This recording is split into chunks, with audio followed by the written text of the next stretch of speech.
नमस्कार। मैं आशीष राठौर आपका फिर से एक बार स्वागत करता हूं। बीजेपी के बड़े प्रवक्ता वीरेंद्र सचदेवा जी ने एक ऐसा स्टेटमेंट दे दिया है दिल्ली में बीजेपी की सरकार को लेकर के कि दिल्ली में बीजेपी की सरकार आ रही है। बड़े खुलासे से सनसनी मच गई है आम आदमी पार्टी में। आखिर क्या ऐसी बात कह दी है वीरेंद्र सचदेवा जी ने, ये तो बताएंगे आपको आगे। और ये बात मैं क्यों कह रहा हूं कि अरविंद केजरीवाल ही आम आदमी पार्टी को रद्द करवा रहे हैं, इसको लेकर के भी बात करेंगे। और बात करेंगे हाथरस हादसे में बहुत बड़ी और ब्रेकिंग खबर आ गई है। चीफ जस्टिस ऑफ इंडिया ने भी आदेश दे दिए हैं और कितने लोग इसमें सस्पेंड हुए हैं और मामला सुप्रीम कोर्ट तक भी पहुंच चुका है। इन तमाम चीजों पे बात करेंगे, लेकिन सबसे पहले बात करते हैं उस सनसनीखेज दावे के बारे में जो बड़ा स्टेटमेंट वीरेंद्र सचदेवा जी ने दे दिया है। 26 साल का इंतजार खत्म होगा, यह वीरेंद्र सचदेवा जी का स्टेटमेंट है। और ऐसा क्यों कहा? 26 साल किस तरीके से दिल्ली की जनता को प्रताड़ित किया गया, किस तरीके से उनको हतोत्साहित किया गया, किस तरीके से बड़े बड़े दावे उनको दिखा करके वो तमाम चीजें नहीं दी गई। इसलिए वीरेंद्र सचदेवा जी ने स्टेटमेंट जारी किया कि 26 साल आप लोगों ने इंतजार किया, भाजपा सरकार को लेकर के इंतजार किया, खत्म होगा आपका इंतजार 26 साल का और दिल्ली में बनेगी भाजपा सरकार। यानी ये बहुत बड़ा दावा, ये बहुत सनसनीखेज खुलासा वीरेंद्र सचदेवा जी ने जो किया है कि अब 26 साल जो आपने इंतजार किया वो अब इंतजार की घड़ियां खत्म हो गई है, अब दिल्ली में बीजेपी की सरकार आ रही है। इससे दोस्तों आम आदमी पार्टी बौखलाई हुई है, इससे कांग्रेस पार्टी बौखलाई हुई है, क्योंकि आम आदमी पार्टी पूरी अंदर से ये मतलब कहते हैं ना वो फील आ रही है इनको कि हमारा विधानसभा चुनाव जो अगला होगा उसमें हमारी जीत होगी, हमारी सरकार बनेगी। उधर कांग्रेस पार्टी अलग से सोच रही है कि इस बार हमारी सरकार बनेगी। लेकिन इधर वीरेंद्र सचदेवा जी ने ये जो खुलासा किया है कि दिल्ली में बीजेपी की सरकार आ रही है, यानी ये छोटा मोटा दावा नहीं है दोस्तों, ये बहुत बड़ी सनसनीखेज खुलासा है जिससे कि पूरी विरोधी और विपक्षी जो एड़ी चोटी एक लगाए हुए हैं कि आम आदमी पार्टी कोशिश में है कि हमारी सरकार बने, विधानसभा चुनाव में हमारी जीत हो। कांग्रेस पार्टी जो है वो अपने फिराक में है कि हमारी सरकार बने, लेकिन इन दोनों की कोशिशें नाकामयाब होती जा रही है। और वीरेंद्र सचदेवा जी ने पहले भी जो जो दावे किए हैं वो सब दावे सत्य साबित हुई है। अब जरा देखिए, मैं ये बात क्यों कह रहा हूं कि अरविंद केजरीवाल ही आम आदमी पार्टी को रद्द करवा रहे हैं। आम आदमी पार्टी को रद्द करवाने जैसी स्थिति खड़ा कर दिया उन्होंने। पहली चीज तो ये कि जिस तरीके से भ्रष्टाचार के आरोप इनके ऊपर लगे हुए हैं और जिस तरीके से इस्तीफे की मांग उठ रही है, अब तो कांग्रेस पार्टी के नेता भी दिल्ली से इस्तीफे की मांग करने लगे हैं। दिल्ली की जनता अलग से इनसे, कांग्रेस पार्टी के अलावा दिल्ली की जनता अब इनसे इस्तीफे की मांग कर रही है।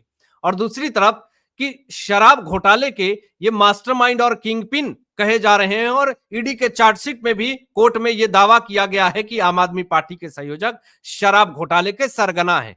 और खुद देखिए दोस्तों, अरविंद केजरीवाल ने खुद ये बात कही थी कि अगर किसी भी इंसान की भ्रष्टाचार के मामले में, चाहे वो सोनिया गांधी हो, राहुल गांधी हो, ये सब को लेकर के इन्होंने स्टेटमेंट दिया था कि अगर कोई भी भ्रष्टाचारी है, किसने भी भ्रष्टाचार किया है, किसी ने दलाली करी है और वो गिरफ्तार है और उसके खिलाफ जो है वो जांच चल रही है, तो ऐसे हालात में इस्तीफा दे देना चाहिए।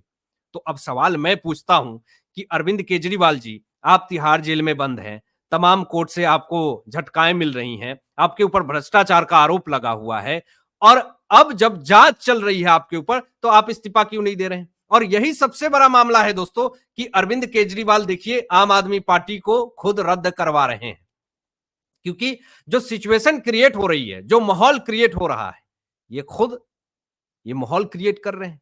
ये माहौल तो आप और मैं नहीं क्रिएट कर रहे हैं। अब देखिए दोस्तों, खबर जो आ रही है, मामला सुप्रीम कोर्ट तक पहुंच चुका है। हाथरस हादसे को लेकर के बहुत बड़ा एक्शन हो चुका है। जो मैं पूरा मामला आपको बताऊंगा तो आप भी शॉक्ड हो जाएंगे। सबसे पहले तो दोस्तों आपको पता होगा कि भोले बाबा, जिसकी संपत्ति 100 करोड़ रुपए से ज्यादा है, ये भोले बाबा की पहले 100 करोड़ की संपत्ति के ऊपर जांच की मांग उठ रही है, पहली चीज। लापरवाही की गई। दो कंडीशन में जो है वो हादसा हुआ। देखिए बहुत बड़ा एक्शन हुआ है, वो एक्शन क्या हुआ है बताते हैं। लेकिन जब ये हाथरस हादसा हुआ तो कहा जा रहा कि भोले बाबा काफिला लेकर के जा रहे थे, फुल टाइट सिक्योरिटी से जा रहे थे, तो उनको देखने के लिए भगदड़ मची, हड़कंप मचा और लोग एक दूसरे पे चढ़ करके दम घुटने से बहुत सारे लोगों की जान गई, जिसमें कि महिलाएं और बच्चे ज्यादा हैं। कुछ लोग का यह भी दावा है कि वहां पे भीड़ इतनी ज्यादा माहौल क्रिएट किया गया, ऐसा कुछ लोगों की वजह से। देखिए योगी सरकार का वहां पे बोलबाला है, बीजेपी की सरकार है, हो सकता है विरोधी विपक्षी के कारण ऐसा माहौल क्रिएट किया गया हो ताकि वर्तमान सरकार को डिफेम कर सके। इसके लिए तो दो पहलू यहां पे निकल करके सामने आ रही है, इसको लेकर के एसआईटी जांच हुई।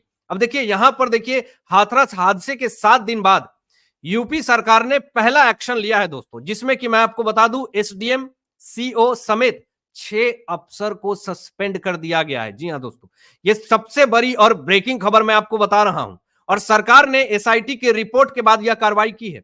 और एसआईटी जो है वो कल रात को सीएम योगी आदित्यनाथ जी को 900 पेज की रिपोर्ट सौंपी गई थी। और इस 900 रिपोर्ट में 900 पेज की जो रिपोर्ट दी गई थी, इसमें सारी चीजें जो आ रही थी सामने लापरवाही की। अब देखिए लापरवाही हुई है और मासूम लोगों की जाने गई, जिसका कोई भी सजा नहीं। पहले तो ये भोले बाबा मौनी बाबा बने हुए थे कुछ दिनों तक, जब दिखा कि मामला बहुत ज्यादा धधक रहा है, मीडिया में चारों तरफ मामला जो है वो चल रहा है, अब तो कुछ बोलना ही पड़ेगा।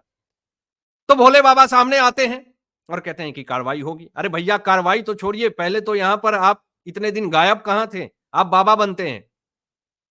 अब देखिए दोस्तों, सरकार ने एसडीएम रविंद्र कुमार, मैं आपको नाम भी बता रहा हूं, सीओ आनंद कुमार के अलावा इंस्पेक्टर आशीष कुमार, तहसीलदार सुशील कुमार और चौकी इंचार्ज कचौरा मनवीर सिंह और पारा चौकी इंचार्ज ब्रिजेश पांडे को सस्पेंड किया है।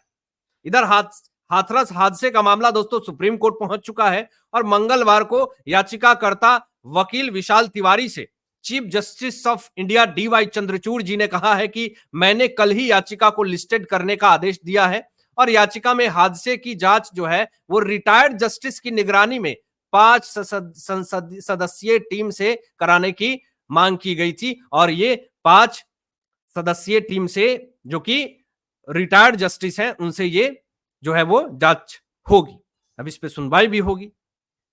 अब इसमें जो आरोपी हैं उनको जेल जाना पड़ेगा। देखिए एसआईटी ने रिपोर्ट में क्या कहा, जरा ये भी जानना बहुत जरूरी है। हादसे में साजिश से इनकार नहीं किया जा सकता है दोस्तों। इसका मतलब यह है कि हादसे जो हुए हैं, हाथरस हादसे जो हुए हैं, इसमें पूरी तरीके से आपको बता दूं 134 से ज्यादा लोगों की मौत हुई है, घायल काउंट नहीं किया जा सकता है। और इसमें आप पूरी तरीके से ये मान लीजिए कि इसमें पूरी तरीके से साजिश हुई है। और इसमें दोस्तों उस निर्दोष लोगों का क्या, उस मासूम बच्चे का क्या बताइए दोस्तों। इसीलिए मैं बाबा के जो भीड़ भाड़ के जगह होते हैं वहां पे मैं नहीं जाता। रीजन ये है कि कभी भी भगदड़ हो सकता है। ये लोगों ने क्या गलती करी है ये आपको बताता हूं आगे। हालांकि साजिश हुई है ये तो कंफर्म हो गया है, एसआईटी ने ये रिपोर्ट में दावा किया है और इसकी गहनता से जांच जरूरी है, ये भी एसआईटी रिपोर्ट में कहा गया है। देखिए हादसा आयोजकों की लापरवाही से हुआ है, ये भी मैं आपको क्लियर कर दूं, कंफर्म कर दूं कि हादसा जो हुआ है, जिन्होंने आयोजक किया, भोले बाबा के कार्यक्रम का आयोजक किया, आयोजनकर्ता, उनकी लापरवाही से ये सब हुआ है। वो तो पहले ही फरार हो गए, काफिला लेकर के भोले बाबा को निकल गए, लेकिन इधर मासूम लोगों का क्या। और देखिए इन्होंने क्या क्या गलती करी है। पुलिस और प्रशासन के अधिकारियों ने आयोजन करने वालों पे गंभीर आरोप लगाए हैं। वरिष्ठ अफसरों को इसकी जानकारी तक नहीं दी गई थी। सोच लीजिए जो अधिकारी वहां पे थे, जिनके अंडर में ये सारा प्रशासन आता है, जो यहां पर सारा देख रेख करते, उनको ये पता भी नहीं था कि इतना बड़ा आयोजन हो रहा है। भीड़ के पर्याप्त इंतजाम नहीं किए गए। आयोजकों ने बिना पुलिस वेरिफिकेशन जिन लोगों को अपने साथ जोड़ा, उनसे अव्यवस्था फैली है और जांच के दौरान 150 अफसरों, कर्मचारी और पीड़ित परिवारों के बयान भी दर्ज किए गए। तो सोच लीजिए आयोजकों ने बिना पुलिस वेरिफिकेशन के ही भीड़ इकट्ठा कर लिया। अब एसआईटी ने यह भी कहा दोस्तों कि एसडीएम, सीओ, तहसीलदार, इंस्पेक्टर, चौकी इंचार्ज ने अपनी जिम्मेदारी में लापरवाही की है और इसीलिए इनको सस्पेंड कर दिया गया।